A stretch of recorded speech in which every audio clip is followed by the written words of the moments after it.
hey there, Ty. How's it going? You like the new TV in the Jeep? That you can hook the switch up to? Oh, oh hi Luna. Can't even see you, you're so dark.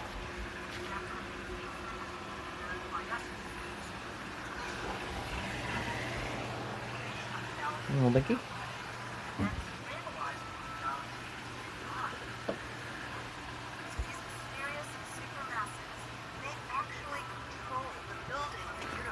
Just the folio fold case that it came with, tucked up over the rear roll bar and a piece of foam over it.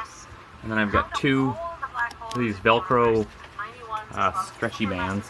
Actually came off of knee pads.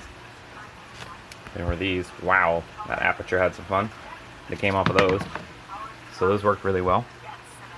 Got the Wi-Fi up there.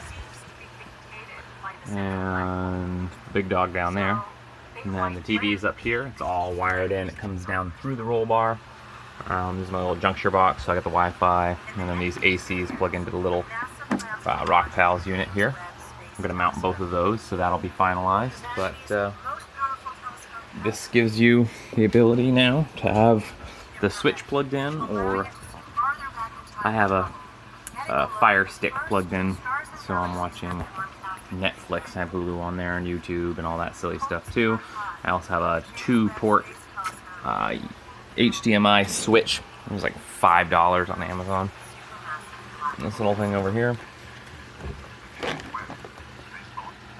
I just tap it and it switches the input.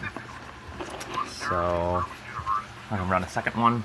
And then right here is the USB-C, which can directly charge and display the switch without the dock. So I'll just, same Velcro straps the switch right to this roll bar, plug it in there, and then I'll be able to play the switch with the Pro controllers.